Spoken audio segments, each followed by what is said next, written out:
Welcome to Sasi official. So இந்த வீடியோவில் ஜனநாயகனுடைய உண்மையான வசூல் மொத்தமாக எவ்வளோ வந்திருக்கு, இந்த ஜனநாயகன் படத்தை கூவி கூவி வித்துக்கிட்டு இருக்காங்க. அதுக்கப்புறமேட்டுக்கு சவுக்கு சங்கர் இதை பற்றி ஒரு சில கருத்துக்கள் சொல்லியிருக்காப்ல. இந்த படம் கருப்பு படத்துடைய வசூலை முந்துமா அப்படிங்கிறது. இப்போ விஜய் சாருடைய ஃபேன்ஸ் எல்லாமே ஒரு கம்பு சுத்த ஆரம்பிச்சிட்டாங்க. சூப்பர் ஸ்டார் யார் வேணா ஆயிடலாம், ஆனால் முதல்வர் ஆகிறது ரொம்ப கஷ்டங்க அப்படின்னு சொல்லியிருக்காங்க. அதை பற்றி நம்ம கொஞ்சம் பேசிடுவோம். ஜெயிலர் 2 உடைய கதை என்ன, அது எவ்வளோ வசூல் பண்ணும், இந்த மாதிரியான விஷயங்கள் பேச ஆரம்பிப்போம். எடுத்தோடனே நம்முடைய கமெண்ட் செக்ஷனில் வந்து நிறைய விஜய் ஃபேன்ஸ் வந்து ஏன் இப்படி பேசுகிறீங்க, எதுக்காக விஜய் அப்படி அடிக்கிறீங்க, அவர் உங்களுக்கு என்ன பண்ணார், ரஜினிக்கு அவர் என்ன பண்ணார் ஏன் அப்படின்னு சொல்லி நிறைய விஷயங்கள் கேட்குறீங்க. ரஜினி ரசிகர்களாக போய் இந்த பிரச்சனையை எப்பயுமே ஆரம்பிக்கல அப்படிங்கிறது நீங்கள் புரிஞ்சுக்கணும். தமிழ்நாட்டில் ரஜினிக்கு ஈக்குவலாக படம் பண்ணுற நிறைய நடிகர்கள் இருக்காங்க. கமலஹாசன் இருக்கார், அவரை போய் அடித்தாங்களா? அஜித் இருக்காப்புல, அஜித்தை போய் அடிக்கிறாங்களா? சூர்யாவை அடிக்கிறாங்களா? ஏன் எந்த நடிகரால்? சிவகார்த்திகேயன், தனுஷ் அவர் மாப்பிள்ளையாக இருந்து இப்போ பிரிஞ்சிட்டாப்புல, அவர் எழுத்து போட்டு அடிச்சுக்கிட்டு இருக்காங்களா? யாரையுமே அடிக்கிறது இல்லை. ஏன் விஜயை மட்டும் அடிக்கிறாங்க அப்படிங்கிறது உங்களுக்கே நல்லா தெரியும். அதாவது ஒரு ஆடியோ லாஞ்சில் அடுத்த சூப்பர் ஸ்டார் விஜய்ன்ட்டாங்க. விஜய் வந்து ரஜினி சாருடைய ரசிகராக இருந்து வந்தவர். அவர் சரத்குமார் சொன்ன உடனே ஏஞ்சி மறுத்திருந்தாருன்னா அது அங்கேயே முடிஞ்சிருக்கும். ஆனால் அவர் மறுப்பு தெரிவிக்கல அப்படிங்கிறது தான் எல்லாருக்குமே ஒரு வருத்தம்.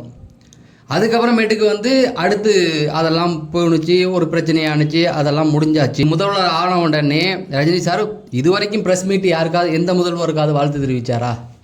ப்ரெஸ் மீட் வச்சு பேசினாரா? அந்த அளவுக்கு ரஜினி சாரை போட்டு இழுத்து அடிச்சுக்கிட்டு இருந்தாங்க.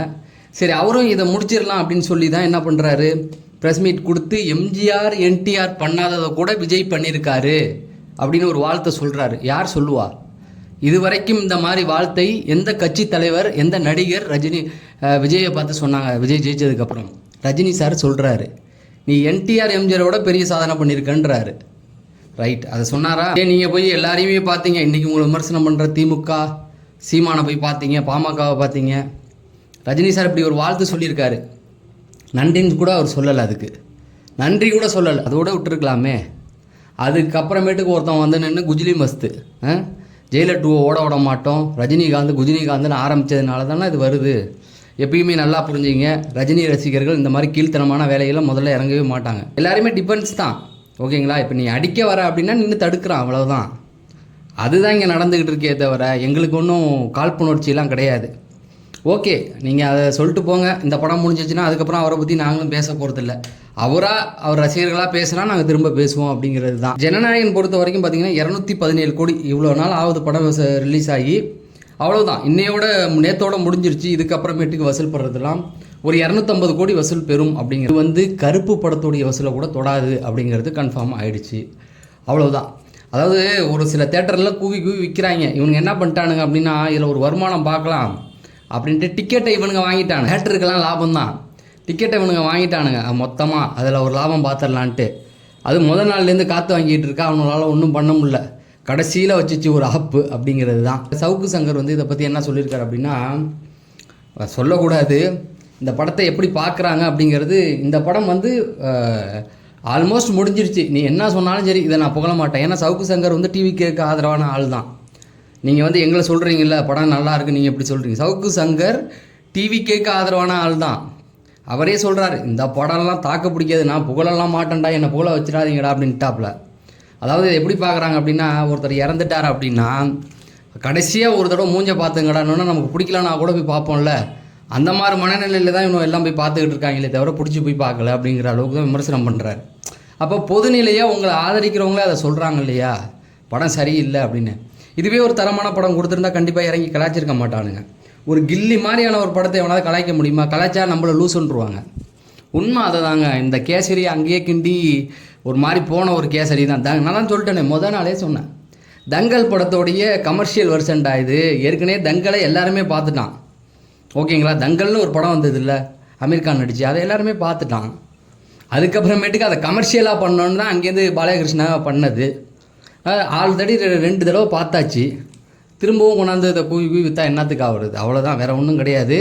இதுவே வந்து விஜய் ரசிகர்கள் வந்து ரஜினி சாரை திட்டலைன்னா கூட இதை வந்து பெருசாக யாரும் பண்ணியிருக்க மாட்டானுங்க. இப்போ கூட ரஜினி ரசிகர்கள் பேசி தான் உங்களுக்கு பப்ளிசிட்டியே வந்தது. இப்போ இந்த ஜனநாயகன் படத்துக்கு அப்புறமேட்டுக்கு இன்னொரு சில விஷயங்கள் பேச ஆரம்பிக்கிறாங்க.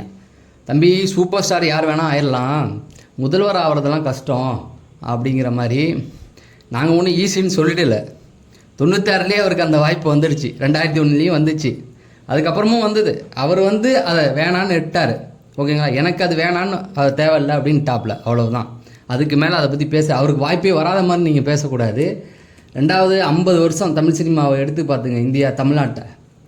அதாவது எத்தனை முதல்வர்கள் வரிசையாக வந்துட்டு போயிட்டாங்க. ஆனால் ஒரே சூப்பர் ஸ்டார் ரஜினிகாந்த் மட்டும்தான். ஓகேங்களா? வந்த எல்லா முதல்வர்களும் ரஜினியை புகழ்ந்துட்டு போயிட்டாங்க. நம்ம யாரும் போகலை, எல்லாம் போகல. எம்ஜிஆரில் ஆரம்பித்து MK ஸ்டாலின் வரைக்கும் புகழ்ந்துட்டு போயாச்சு. புகழாமலாம் யாரும் போகலை. அதனால் அடுத்த எலெக்ஷனை வந்து நீங்கள் தோத்துட்டீங்கன்னு வச்சுக்கோங்களேன், நீங்கள் வந்து எதிர்கட்சியாக போய் உட்காருவீங்க. யாருன்னா அடையாளம் கூட தெரியாது, வெளியில் போங்கடான்னுவாங்க. ஆனால் ரஜினி சார் சூப்பர் ஸ்டாராகவே இருப்பார். அதனால் நீங்கள் இந்த மாதிரி கம்பெல்லாம் சுற்றிலாம் பார்க்க வேணாம். அது நான் இன்னமும் சொல்கிறேன், அவர் புதல்வர் ஆனதில் யாருக்கும் எந்த வருத்தமும் இல்லை. அவர் வந்து பிரதமராக கூட ஆகட்டும். ஆனால் ஜனநாயகம் மாதிரி படம்லாம் பண்ண வேணாம். அப்படி பண்ணி மக்களை கொள்றதுக்கு அவர் பிரதமராக கூட ஆகட்டும், வாழ்த்திட்டு போகிறோம்.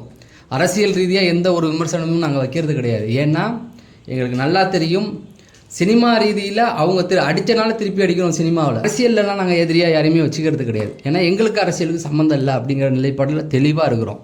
ஓகேங்களா? அவங்களுக்கு பிடிச்ச கட்சிக்கு அவன் ஓட்டு போடுறான். நான்லாம் உண்மையாக சொல்கிற டிவிக்கு தான் ஓட்டு போட்டேன். அதெல்லாம் இப்போ யாரும் மறுக்கலை. எங்களுக்கு தேவை, நீ வந்து இந்த இப்போ ஒருத்தன் பண்ணான்ல, அவனை கண்டிச்சிருக்கலாம்ல. குஜிலி மஸ்து பண்ணலான்னு சொன்னான், அவனை தலைமை ரீதியில் அவனை கூப்பிட்டு வான் பண்ணலாம்ல வெளிப்படையாக. ஏன் பண்ணலை? இதுவே ரஜினி ரசிகன் யாராவது இப்படி திட்டு இருந்தால் ரஜினி வந்து வெளிப்படையாகவே ஆக்ஷன் எடுப்பார். அடுத்தது ஜெயிலர் 2 கதை. ஜெயிலர் 2 வந்து ஒரு பெரிய கதை இல்லை, பாஷாவுக்கு ஈக்குவலான ஒரு கதை அப்படிங்கிற மாதிரி தான் சொல்கிறாங்க. இந்த பாஷா அப்படிங்கிற ஒரு படம், இதை பற்றி நம்ம அடுத்தடுத்து பேசுவோம். நான் உங்களுக்கு வந்து இந்த வீடியோவோட எண்டு கார்டில் 2 வீடியோ, அதாவது கடைசியாக போட்ட ஒரு வீடியோவும் வரும். பில்லா படம் எப்படி உருவானது அப்படிங்கிற ஒரு வரலாறு நான் ஒரு 2 வருஷத்துக்கு முன்னாடி பேசியிருக்கேன். அது பாருங்க, அதை இன்னொரு வாட்டி பேசணும்னு இருக்கேன். ஏன்னா ரஜினி சாருடைய அந்த படங்கள், அந்த வரலாறை பற்றி பேசணும்னு நிறையா இருக்குது. அதை பேசுவோம். இந்த பாஷா அப்படிங்கிற படம் வந்து ஒரு மிகப்பெரிய வரலாறு. அது ஹிந்திலேருந்து வந்தது. அது தனியாக ஒரு வீடியோவை போடுறேன். அந்த பாதிப்பு வந்து தமிழ் சினிமாவில், இந்திய சினிமாவே தொத்திக்கிட்டு ரஜினி சாருடைய அந்த கான்செப்ட். ஏன்னா பாஷா படத்தோடைய அந்த ஒரிஜினல் வெர்ஷன் ஹிந்தி அது தப்பாக எடுக்கப்பட்டுடுச்சு. ரஜினி சார் தான் அதை கரெக்ட் பண்ணி, ஏன்னா பாஷா படத்தில் தம்பியாக ஒருத்தர் ஒரு வரல போலீஸு, அங்கே ஹிந்தியில் அவர் ரஜினி சார் பண்ணது. அப்போ அவருக்கு தோணிடுச்சு, இது ரொம்ப தப்பாக இருக்குது, இவனுக்கு தப்பாக பண்ணுறானுங்களே அப்படின்னு சொல்லி தான் அதை பல்ஸை கரெக்டாக பிடிச்சிட்டு தான் அவர் இங்கே எடுத்துகிட்டு வந்தார். அந்த தாக்கம் இந்திய சினிமாவில் ஃபுல்லாகவே இருந்தது, இன்னமும் இருக்குது. ஜெயிலர் வரைக்கும் வருது அப்படிங்கிற மாதிரி சொல்கிறாங்க. சரி, அதை பற்றி அப்புறம் பேசுவோம். இந்த ஜெயிலர் 2 பொறுத்த வரைக்கும் என்னென்னா, அந்த வில்லன்ஸ் ஆகும்போதே சொல்கிறான்ல, ஜெயிலர் நீ வந்து என்னை கொண்டுட்டு போக முடியாது, எங்கேயும் போயிட முடியாது அப்படின்னு. ஸோ அதுதான் அவனுக்கு மேலே இருக்கவன் அடுத்து வரப்போகிறது தான் கதையே.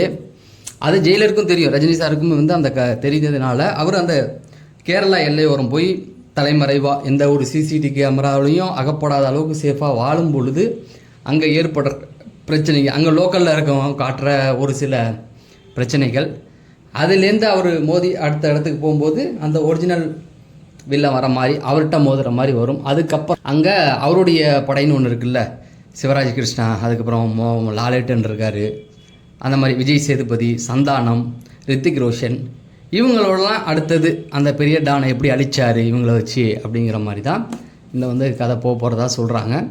அதான் சொல்கிறேன்ல, தமிழ் சினிமாவுடைய நீண்ட கால கனவு 1000 கோடி அப்படிங்கிறது. ஜெயிலர் 1 நான் ஏற்கனவே சொல்லியிருந்தேன், நிறைய பேர் பார்த்தீங்களான்னு தெரில. ஹிந்தியில் ப்ரொமோஷன் வந்து ரொம்ப கம்மியாக பண்ணிட்டாங்க ஜெயிலர் 1க்கு. அதனால தான் அந்த படம் அங்கே எடுப்படலை, பெரிய அளவில் ரீச் ஆகலை, பெரிய மாஸ்டரும் இல்லை. அந்த ஜாக்கி ஷெராப் தான் நடிச்சிருந்தாப்புல. ஆனால் இந்த வாட்டி எல்லாத்தையும் பக்காவாக வச்சு பெரிய அளவில் பண்ண போகிறாங்க. அதுதான் மலேசியாவிலலாம் ஆடியன்ஸ் கொண்டு போகிறாங்க. கண்டிப்பாக 1000 கோடி அடிச்சிடும் அப்படிங்கிறது தான். தொடர்ந்து நம்ம பேசுவோம். இனிமேல் வந்து ஜனநாயகன் பற்றி பேசுகிறதுக்கு ஒன்றும் இல்லை, அது செத்த பாம்பா அடித்தாச்சு, இனிமேல் எத்தனை வாட்டி அடிக்கிறது. அதுக்கப்புறம் இனிமேல் ரஜினி சார் செய்திகள் பிரதானமாக இருக்கும், அதில் எந்த மாற்று கருத்தும் கிடையாது. அதுக்கப்புறம் இன்றைக்கி கரண்ட் அப்டேட்டில் ஒரு சில நியூஸ் வரும் இல்லையா, அதோட ரிலேட் பண்ணி தான் நம்ம பேச போகிறோம். தொடர்ந்து அப்படி தான் பேச போகிறேன். நீங்கள் இதில் ஏதாவது மாற்று கருத்து இருந்தால் எனக்கு கமெண்ட் செக்ஷனில் சொல்லுங்கள். தொடர்ந்து நிறைய பேர் பார்க்குறீங்க, லைக் பண்ணுறீங்க. நீங்கள் லைக் பண்ணுறது மட்டும் போதாது, கமெண்ட் செக்ஷனில் நீங்கள் வந்து ஏதாவது பேசணும். அப்போ தான் உங்கள் பேர் எனக்கு தெரியும், யார் ரெகுலராக பார்க்குறீங்க அப்படின்னு. ஸோ வேறு எந்த மாதிரியான நம்ம பண்ணலாம், பிரதானமாக ரஜினி சாரை பற்றி தான் பேச போகிறோம். அவங்க எல்லாமே வீடியோ வராது, பட் அது சார்ந்து வேறு என்னென்ன விஷயங்கள் பேசலாம். ரஜினி சாருடைய பழைய படங்கள் வரலாறு பேசலாமா, இப்போ கரண்ட் நியூஸை வச்சு சேர்த்து, இப்போ இன்றைக்கி புதுசு ஒரு சில படங்கள்லாம் வருதில்ல, அதெல்லாம் சேர்த்து வச்சு பேசலாமா அப்படிங்கிறத இதுக்கெல்லாம் கமெண்ட் செக்ஷனில் சொல்லுங்கள். கண்டிப்பாக வீடியோ லைக் பண்ணியிருக்கேன். நம்முடைய சோஷியல் மீடியா பேஜ் வந்து டிஸ்கிரிப்ஷனில் இருக்குது, லைக் பண்ணி அதையும் வந்து உங்களுடைய ஆதரவு தாங்க அப்படின்னு சொல்லி நான் விடைபெறேன். நன்றி, வணக்கம்.